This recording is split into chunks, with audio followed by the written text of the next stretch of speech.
Mēs visi esam dabiski asimetriski. Un tam ir sava jēga, jo no tā mēs varam nolasīt savas stiprās vai vājās puses, sadaliet savu vai kāda cita cilvēka seju ar iedomātu vertikālu līniju uz pusēm. Un pavērojiet sevi runājam vai smejoties.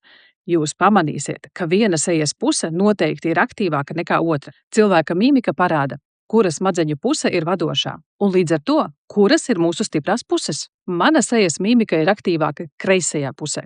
Un tagad uzmanību. Mana vadošā puslode ir labā, un ir otrādāk.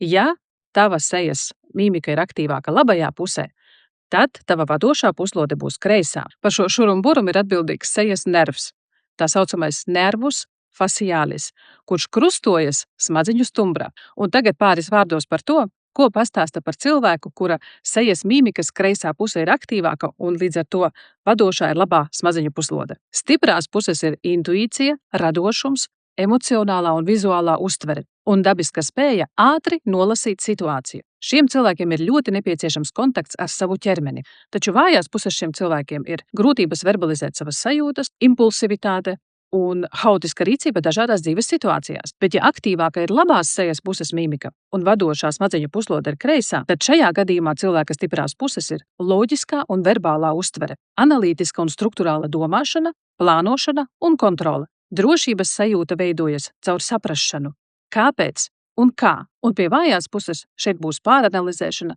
emociju intelektualizēšana, tātad gribēšana visu saprast un kontroles vajadzība. Dzīvo galvā, nevis ķermenī. Lai vai kā, ir vērts tiekties uz zināmu balansu starp abām smadzeņu puslodēm, bet zinot savu vadošo, kļūst vieglāk sevi izprast un iemācīties pēc nepieciešamības pārslēgt no vienas uz otru. Droši padalies komentārā, kura sejas puse tev ir aktīvāka.